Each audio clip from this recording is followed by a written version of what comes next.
우리가 지난번에 레위기 19장의 제3단락 19절부터 31절까지를 2시간에 걸쳐서 개요적으로 살핀 다음에 이 부분에서 강조하는 율법의 정신이 무엇인가를 공부하였습니다. 이 제3단락은 제1단락 19장 1절부터 10절까지와 마찬가지로 여호와의 거룩하심이라는 주제를 다루고 있습니다마는 그와 동시에 제1단락과는 달리 여호와께서 친히 내신 그 중보직에 초점을 두면서 여호와의 거룩하심을 다루고 있다 할 수 있습니다. 이 레위기 19장 우리가 성민 성결법이라고 이름 붙였는데 이 19장은 레위기 성결법전 19장부터 22장까지에 속하고 그 성결법전의 중심에 옵니다. 그렇기 때문에 이 19장 전체는 정결법전과 성결법전의 주제들, 즉 창세기 1장부터 3장까지의 그 근본 주제들, 음식, 혼인과 가정, 여호와의 거룩하심 가운데 여호와의 거룩하심이라는 주제를 특별히 다루고 있습니다. 언약 백성이 성막에 임재하시는 여호와께 가까이 나간 다음에 여호와께서 베풀어 주시는 그 거룩한 통치 아래서 어떻게 살아야 하는가 하는 관점에서 이 성결법전은 창세기 1장부터 3장에 나오는 이 근본 주제들을 다루는데 19장 전체는 그 가운데에서 여호와의 거룩하심이라는 주제를 다루고 있다. 이렇게 우리가 생각을 해보았습니다.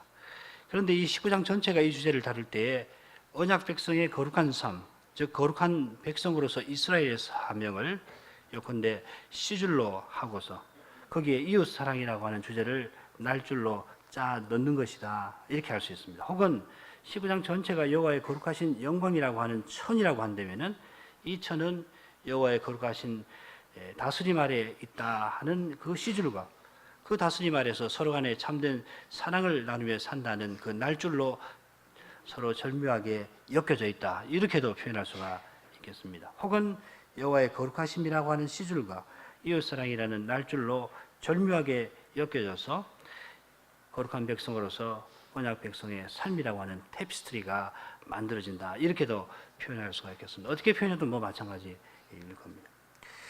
제1단락은 그러니까 19장 1절부터 10절까지는 여호와의 거룩하심이라는 그 소단락으로 써주십시오. 여호와의 거룩하심이라는 주조를 이루고 이웃사랑이 배경이 됩니다. 반면에 제2단락은 11절부터 18절까지는 이웃사랑이 두드러지고 여호와의 거룩하심이 은은히 깔려 있습니다. 모든 율법이 크고 첫째되는 계명으로서 하나님 사랑과 그 둘째이지만 첫째와 같은 이웃사랑이라는 강경에 걸려 있는데 이 웅장한 내용이 이 위대한 건물과 같은 이 내용이 처음 두 단락에서 제시가 되고 있습니다. 여호와의 거룩하심은 이웃사랑을 낳고 이웃사랑은 여호와의 거룩하심을 드러냅니다. 그 다음 내용은 읽어보시기 바랍니다. 그 다음 단락으로 가서 제3단락은 이 거룩하고 복된 관계, 이 위대하고 영원한 현실의 비밀을 우리에게 보여주려 합니다. 그 비밀이 뭔가? 어떻게 지극히 거룩하신 하나님께서 타락한 인생을 가까이 해주시고 타락한 인생이 그 하나님의 영광을 뵙고 그분의 거룩한 뜻을 쫓아 행함으로 하나님 영광을 드러낼 수 있는가?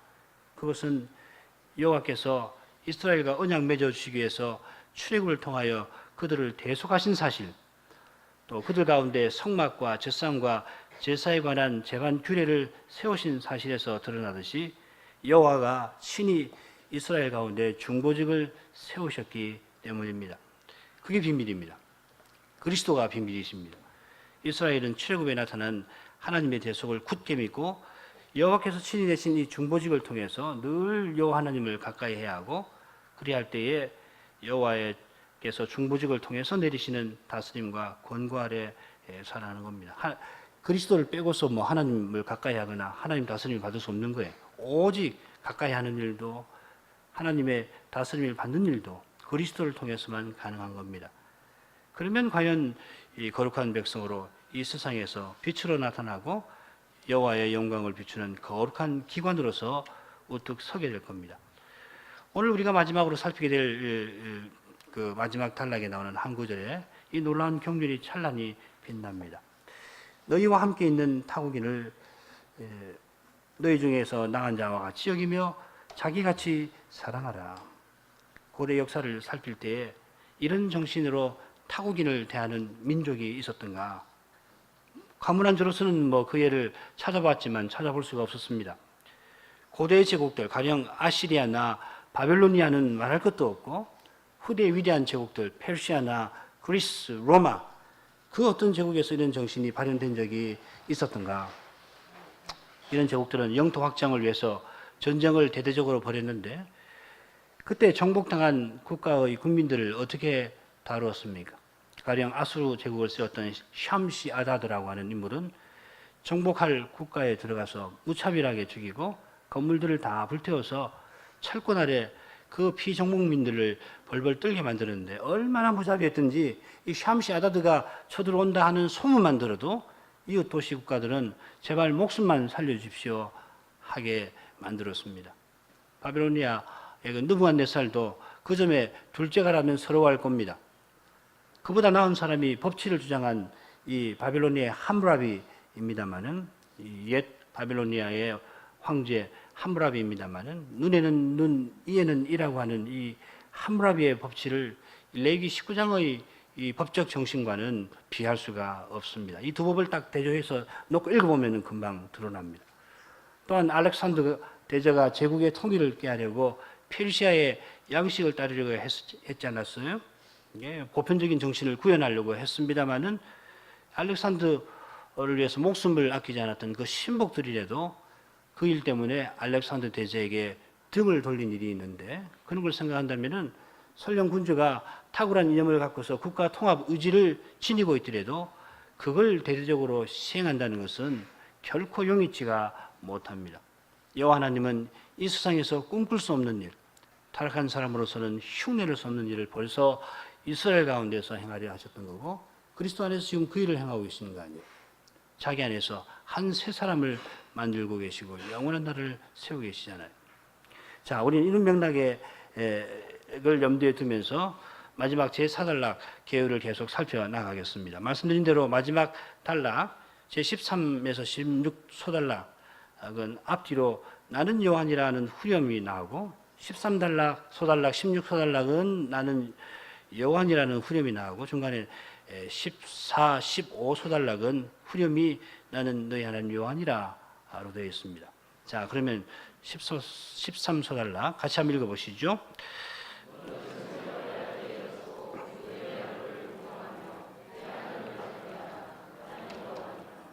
여기 샘머리는 노인을 가리키겠는데, 단지 나이 많으신 노인을 그 자체를 가리키진 않습니다. 가령 잠언은 샘머리를 노인의 영광이라고 부릅니다. 늙은 자의 아름다운 것은 백발이니라.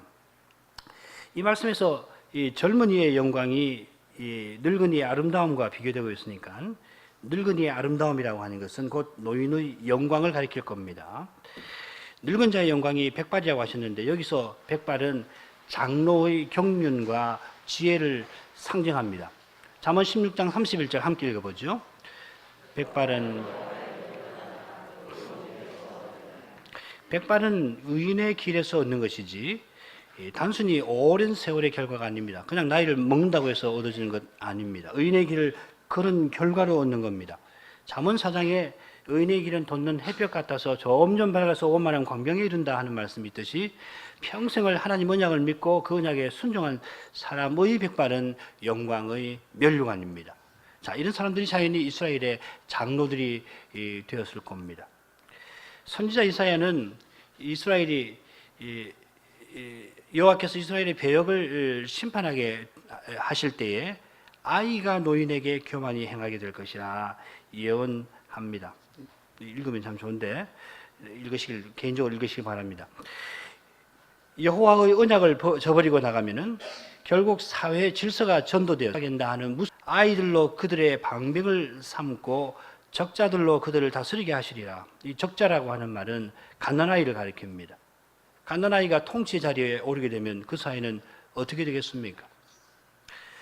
결국 샘머리 앞에 일어서라 하는 말씀은 의로운 길을 행하여 이스라엘 사회를 율법의 정신을 쫓아 다스리는 사람, 곧 장로를 공경하라 하는 말씀입니다. 이 말씀은 젊은 사람들이 앉아서 무슨 일을 보다가 저기 노인이 오는 것을 보면은 그 자리에 바로 일어서서 예를 갖추는 모습을 그려 보여주고 있습니다. 우리 한국 사회도 제가 어렸을 때만 하더라도 이런 풍습이 많았습니다. 동네 어른이 지나가시면 애들이 놀다가도 일어서서 지나가실 때까지 바라보고 그 다음 가시고 나면은 무슨 일 나고 그랬잖아요. 우리 나이 드신 교우들은 뭐 다 기억하고 계실 겁니다. 바로 이어 나오는 노인의 얼굴을 공경하라 하는 말씀도 같은 취지입니다. 노인의 얼굴을 공경하면 어떤 자세를 취하겠습니까? 고개를 빳빳하게 들고 쳐다보겠습니까? 아니면은 눈을 조금 아래로 응시하고 고개를 조금 숙이고 대하겠습니까? 노인의 얼굴을 공경하라고 하셨는데 왜 노인을 공경하라 직접적으로 표현하지 아니하시고 하필 얼굴인가 생각할 필요가 있을 겁니다. 이름과 비슷하게 얼굴은 그 인격 자체를 가리킵니다. 말하자면 겉으로 드러난 그 사람을 가리킵니다. 우리나라에도 어린애들이 어리광으로라도 부모님이나 어른의 뺨을 때리지 않도록 교육하는 일이 있잖아요. 참 잘하는 일이라고 생각합니다.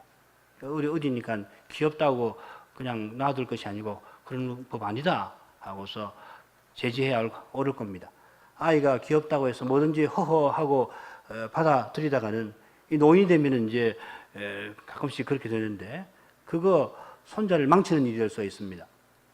부모는 아이에게 하나님의 거룩하심과 권위를 보여주는 사람이어야 합니다. 부모는 자식에게 대하여 사랑이 가득한 동시에 권위 있는 그런 모습을 늘 유지할 필요가 있습니다.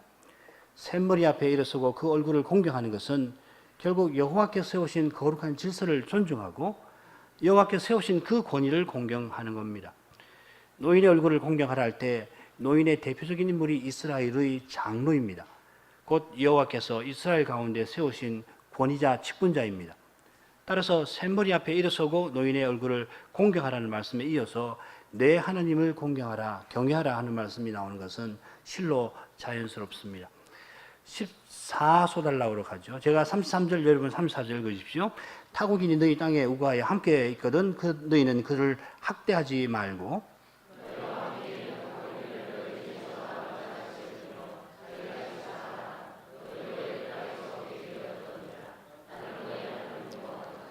이 단락은 타국인을 어떻게 대할 것인가 하는 것을 다루는데 33절에서는 소극적인 방식으로 34절에서는 적극적인 방식으로 표현을 하고 있습니다. 소극적으로는 이스라엘 땅에 우거하여 이스라엘 백성과 함께 있는 타국인을 학대하지 말고 적극적으로는 그런 타국인을 이스라엘 중에서 태어난 사람같이 여기고 더 나아가서는 자기같이 사랑하라 하셨습니다. 이 놀라운 말씀입니다.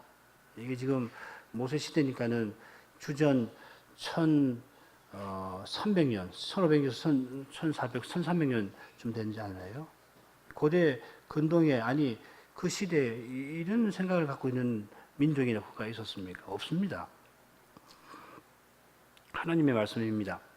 34절 하반절은 이스라엘이 그렇게 해야 할 이유가 제시되어 있습니다. 첫째, 그들이 전에 애굽 땅에서 개길이었다 하는 거고, 둘째는 이 규례를 명하시는 분이 이스라엘의 하나님 여호와시라 하는 사실입니다. 이 타국인은 선주민 가나안 족속을 가리키는 것이 아니고 아마 이스라엘이 출애굽할 때 합류한 사람들로 보입니다. 이들은 대개 가나안 땅에서 땅을 얻지 못하고 이스라엘에게만 땅을 줬으니까 품꾼 노릇을 한 듯합니다. 자연히 이들은 가난한 생활을 할 수밖에 없게 되는데 여호와께서는 이들을 위해서 추수할 때 떨어진 것을 줍지 말라고 명령하시기도 하지 않았습니까? 우리 공부하였습니다.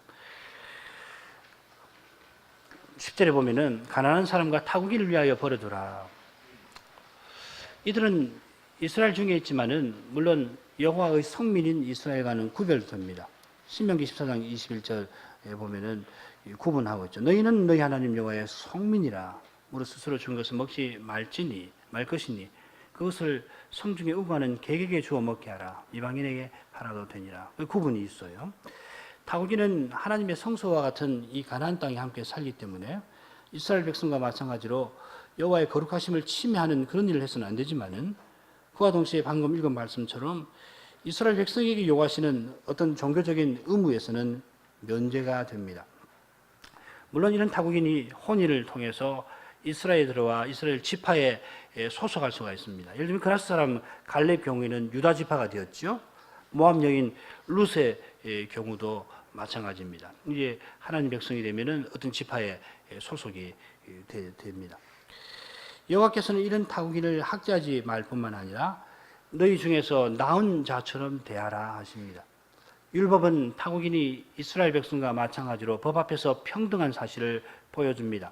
레위기 24장 22절 외국인이든지 본토인에게든지 그 법을 동일히 할 것은 나는 너희 하나님 여호와이니라. 앞서 말씀드린 것처럼 법 앞에서 평등할 뿐만 아니라 사회적 약자로서 고아나 과부와 마찬가지로 특별한 보호를 받도록 하셨습니다. 이 법적인 보호를 받을 때는 말하자면은 동등하게 허락을 하고 어떤 의미에 있어서는 면제해주고 뭐 그러는 것이죠. 이 사실은 자기같이 사랑하라 하는 말씀으로 잘 표현됩니다. 제2단락에서는 이웃사랑 곧 형제사랑에 관해서 명령하시는데 여기서는 한 걸음 더 나아가서 타국인을 자기같이 사랑하라 명하십니다. 이런 율법의 정신은 고대 세계 아니 오늘날에도 사실은 찾아보기가 쉽지 않습니다.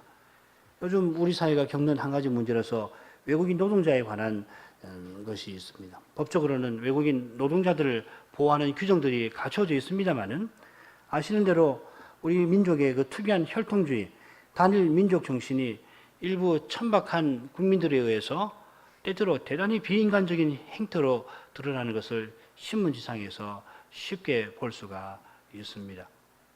사회적으로 여러 가지 취약한 걸 이용해서 아주 악의적으로 부려먹는 거 아니에요?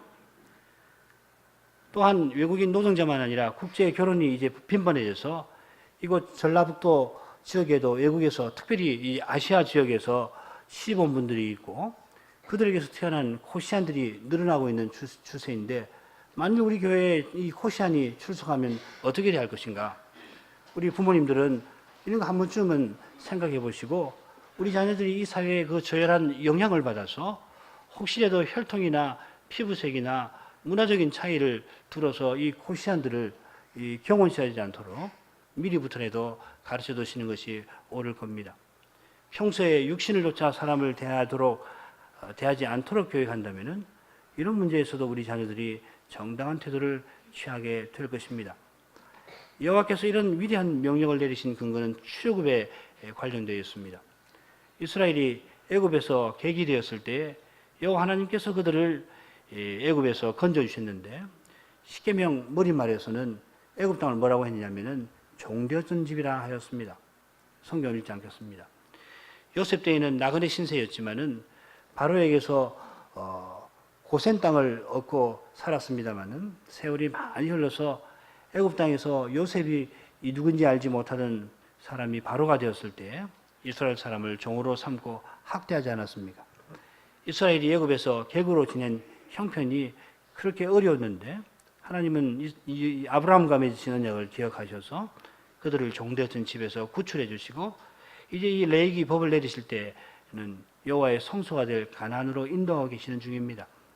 여호와께서 이런 역사 현실을 놓고서 이스라엘에게 어떠한 심정을 품고 국가생활, 이 사회 공동체 생활을 영위해 나가야 할 건가를 교훈하고 계시는 겁니다. 여호와께서 크신 은혜를 베푸셔서 이 이스라엘을 나그네 되어 종 노릇하는 데서 건져주셨으니까 하나님 은혜와 사랑을 입은 사람답게 그들도 자기들 중에 사는 타국인을 선대하라 하시는 것입니다. 자, 그 다음 소달라 읽어보죠. 제가 35절 여러분 36절 읽으십시오. 너희는 재판에든지 도량형에든지 불의를 행치 말고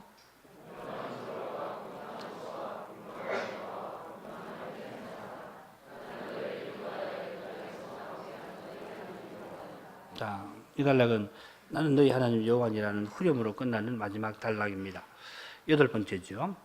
눈여겨볼 점 하나는 바로 앞에 동일한 후렴으로 앞에도 나는 너희 하나님 여호와니라 하는 후렴으로 끝나는데 똑같이 애굽이라고 하는 주제어가 있어서 서로 연결된다는 것을 금방 확인이 되지요. 34절, 36절입니다.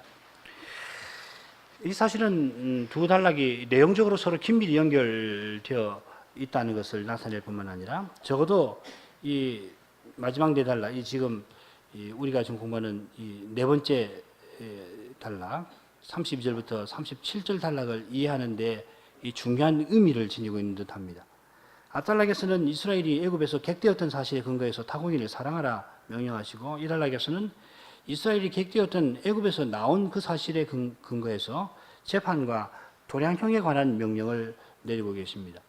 그리고 이 명령을 내리시는 분은 출애굽을 통해서 이스라엘의 하나님 되신 여호와이십니다. 재판의 공정함이나 도량형의 공정함은 거룩한 사회의 뼈대입니다. 재판의 공정함에 관해서는 이미 15절에 나왔습니다. 읽지 않겠습니다. 여호와께서 사람의 얼굴을 보지 아니하시는 것처럼, 외모로 취하시지 않는 것처럼 재판장은 여호와의 권위 위에서 역시 사람의 얼굴을 보지 않고 공평무사하게 사안을 심리하고 공정하게 판결을 내려야 합니다. 시편 82편 1절 2절 하나님의 회 가운데 서시며 재판장들 중에서 판단하시되 너희가 불공평한 판단을 하며 악인의 납보기를 언제까지 하려느냐. 5절에는 재판장들이 불공평한 판단을 내리고 악인의 납보기를 하는 까닭에 땅의 모든 터가 흔들린다 하였습니다. 82편 5절 같이 읽어보죠.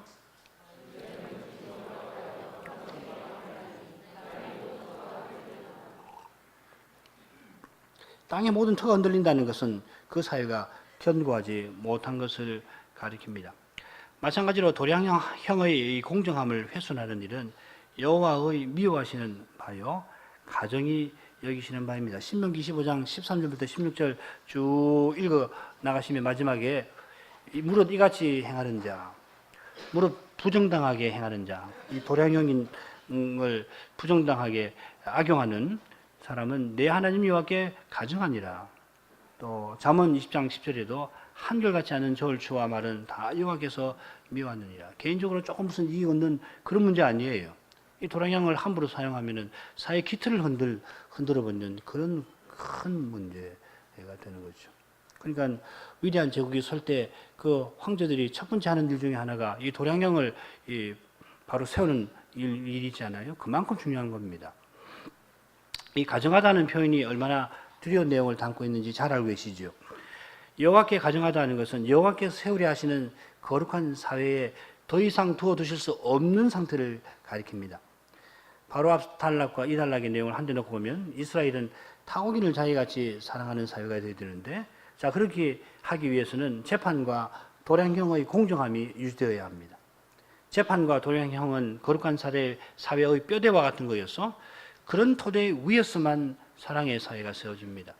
주님께서 말세에 불법이 성하면 사랑이 식는다 말씀하신 것도 동일한 교훈을 담을 겁니다. 같이 읽어보죠. 불법이 성함으로 많은 사람이 사랑을. 이 말씀은 복음서의 계시록이라 일컫는 감난산 강화에 나오는 말씀인데, 이 강화는 예루살렘 멸망과 대환란에 관한 예언을 담고 있습니다.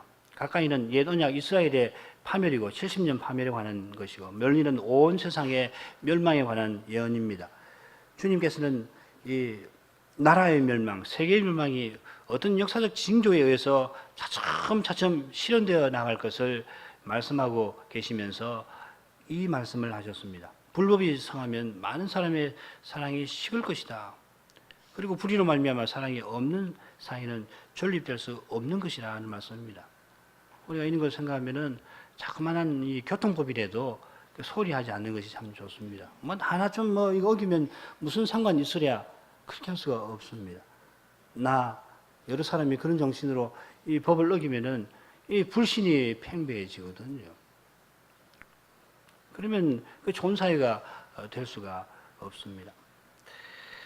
반대로 영원한, 그리고 불의로 말미암아 사랑이 없는 사회는 존립될 수가 없는 것이다 하는 말씀입니다. 반대로 영원한 사회, 영원한 나라는 온전한 사랑의 거룩한 통일, 거룩한 사랑으로 하나 되는 사회이고 나라입니다. 하나님 나라죠. 레위기 19장 제14, 15 소단락은 이런 사회의 모습을 우리 앞에 그려 보여주는 겁니다. 마지막 소단락 같이 한번 읽어보죠.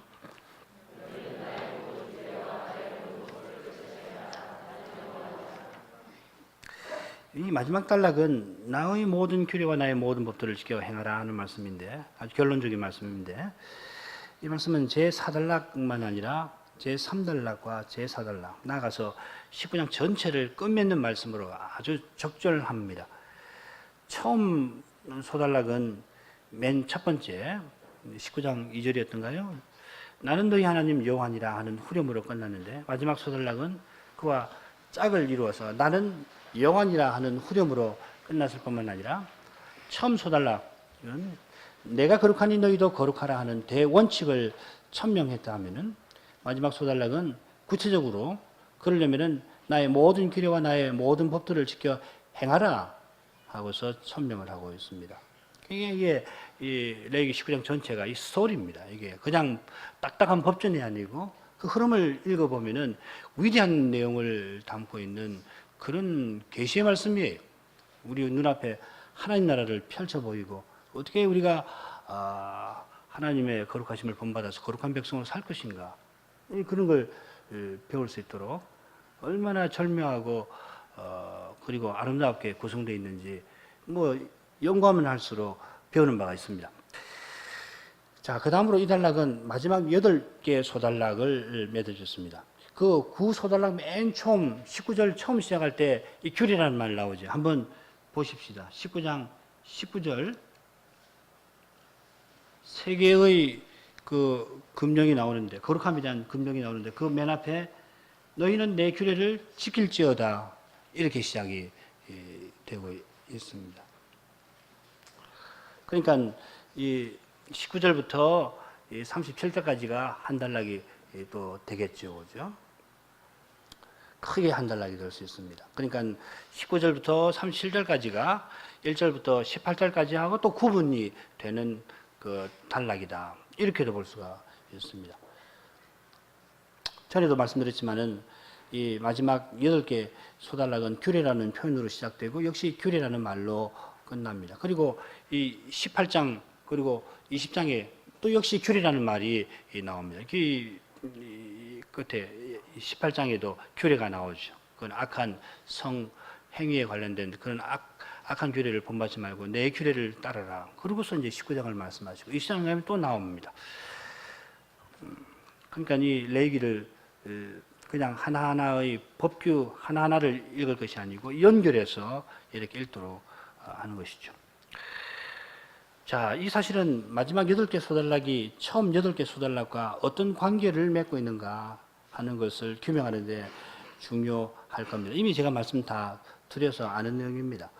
나아가서 이 19장 머릿말과도 잘 어울리는 맺은 말이 됩니다. 그리고 말씀드린 대로 18장, 20장과도 연결이 되고요. 레위기 19장에 여호와께서는 이스라엘 온 회중, 모든 회중에게 여호와의 모든 규례와 모든 법들을 지키라고 명령하시는 겁니다. 지금 내용이 좀 많이 있는데 어떻게 하면 좋을런지 모르겠는데 그리고 여러분 갖고 하셔서 읽어보시겠어요? 어떻게 하시겠어요? 공부할 시간이 이제 한 5분 정도 남았는데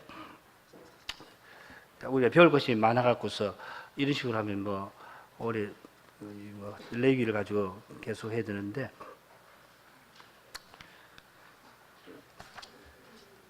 이렇게 하죠. 제 사달락의 의미까지만 오늘 하고 나머지는 입법 목적은 갖고 하셔서 읽어보시면 됩니다. 이 제 사달락의 의미는 뭐 다른 것 아닙니다. 이 마지막 제 사달락은 제 2단락과 그러니까 레위기 19장 11절부터 18절까지와 마찬가지로 이웃 사랑을 강조하는 그런 법령들로 되어 있는데 차이점이 있다면은 여기서는 이 중보직에 초점을 두고서 이웃 사랑을 강조한다는 겁니다. 이웃 사랑을 실천하기 위해서는 여호와 하나님께서 이스라엘에 세우신 중보직, 특별히 왕직과 관련된 장로직이나 도량형이나 이 재판하는 것이거든요.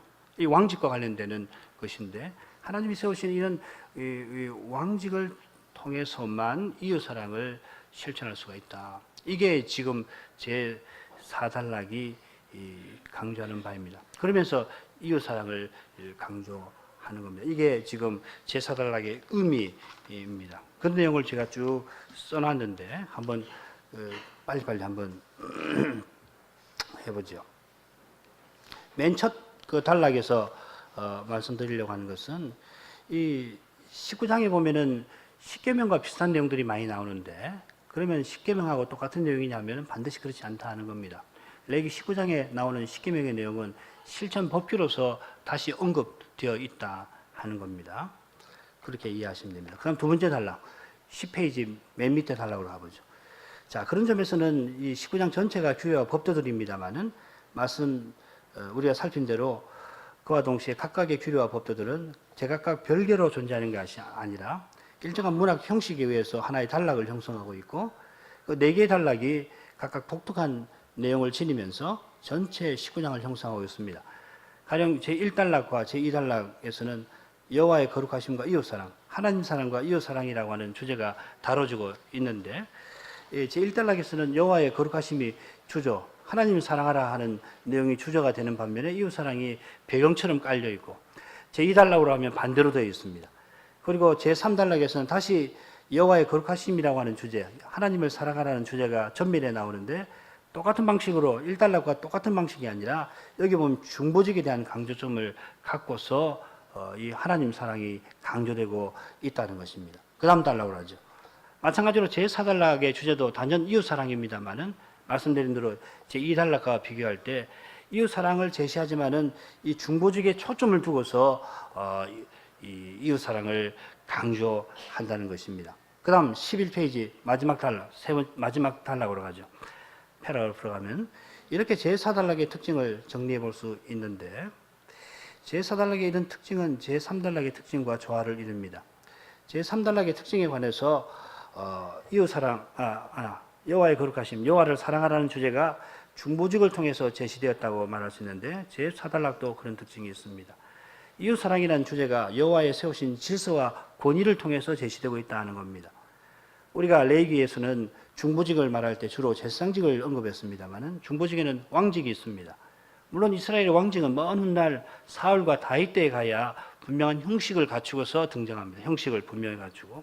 그렇지만 왕직의 실질은 언제든지 존재했습니다. 위대한 영도자 모세나 여호수아가 이스라엘의 왕은 아니지만 실질적으로 왕직을 수행했고 이후에 사사시대의 사사들도 부분적이지만은 백성들을 재판하고 전쟁을 수행하는 기능을 통해서 왕직의 역할을 기여했습니다.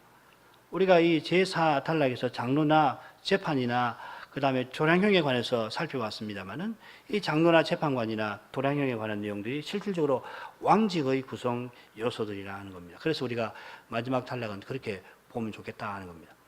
신명기 16장을 보면은 가나안 땅에 들어가서 시행할 재판 제도에 관해서 제시를 합니다. 각 성의 지파를 따라서 재판장과 유사를 돌아 하였습니다. 이 통치 행정관이죠. 이 지방법원이 될 거예요. 그 다음 지방법원이 해결하기 어려운 분쟁이 생기면은 이 17장에 가서 해답이 제시가 됩니다. 그러면은 중앙 성소에 이스라엘 땅 중앙에 성소가 있으면 그 성소에 있는 제사장과 거기 있는 재판장이 상급 재판소를 형성해서 지방법원에서 다루지 못한 사안을 다루도록 했습니다. 그런데 신명기 17장 마지막으로 가면은 이스라엘 재판에 관해서 또 하나의 가능성을 제시합니다. 그게 바로 왕입니다. 장차 왕이 세울 뜻이 나면은 하나님이 정하신 조건에 맞는 사람을 세우라. 이 왕이 최고 재판관이 되겠죠. 13쪽으로 가겠습니다. 그리고 기름 부음 받은 왕은 제사장과 더불어 여호와께서 신이 세우신 중보직인데 제사장은 여호와께 나아가는 일과 관련된 중보직인 반면에 왕은 주로 여호와께 가까이 나아간 이스라엘에게 여호와의 거룩한 통치가 임하는 일과 관련된 중보직이라 할 수가 있습니다. 자, 이런 주된 역할과 관련해서 생각해 볼 수 있는 것은 왕은 성소를 세우는 사람이고 제사장은 왕을 위해서 하나님 뜻을 묻고 그 뜻을 전달하는 사람이라 하는 사실입니다. 자, 이런 역할들이 사무엘 그 다음에 열왕기 역대기를 보면은 잘 나타납니다. 궁극적으로 거룩한 백성의 사명은 먼저 기름 부음 받은 제사장을 통해서 제사장 나라로 서가는 터 위에서 기름 부음 받은 왕이 여호와의 정으로 분명한 의식을 갖고 신명기 17장의 명령을 따라 율법을 백성 중에서 시행할 때에 이스라엘 백성의 언약 백성의 사명은 성취가 되는 것입니다. 자, 이 본 목적은 우리가 늘 배운 대로입니다. 이건 뭐 돌아가셔서 읽으시면 되겠습니다. 다음 시간에는 레위기 20장으로 가서 우리가 계속해서 공부를 하도록 하겠습니다. 기도하십시다. 거룩하신 하나님, 구약의 말씀을 통해서 하나님 안에 품고 계시는 영원한 경륜을 이 날에도 배우게 해주시니 주님의 진리는 과연 저에게 빛이요 주님의 진리를 믿고 순종하는 자들에게 참 생명이 되겠사옵나이다. 성신께서 저희를 늘 감화하시고 충만히 저희 안에 역사하여 주셔서 하나님의 모든 말씀에서 그리스도의 교훈을 더욱 배워나가게 해주시고, 그리하여 하나님이 저희를 그리스도 안에서 새로 지으신 뜻이 어디 있는가, 그리스도 안에서 하나의 새로운 사람이 되게 하신 뜻이 어디 있는지, 하나님이 자기 아들이라도 아끼지 아니하고 내어주시면서 저희를 죄와 허물로 죽은 데에서 건져주신 목적이 어디 있는지를 잊지 않게 하실 뿐만 아니라 오히려 그 목적을 이룰 자가 되게 해주신 사실과 이 목적을 믿음으로 이루며 나가게 해주신 사실로 말미암아서 매 순간 참되고 보람있게 살고, 따라서 어떠한 어려운 형편 중에서라도 마음에 큰 확신을 품고 기쁨으로 주님을 더욱 섬기며 살게 해 주시옵소서. 주 예수님 이름으로 기도하나이다. 아멘.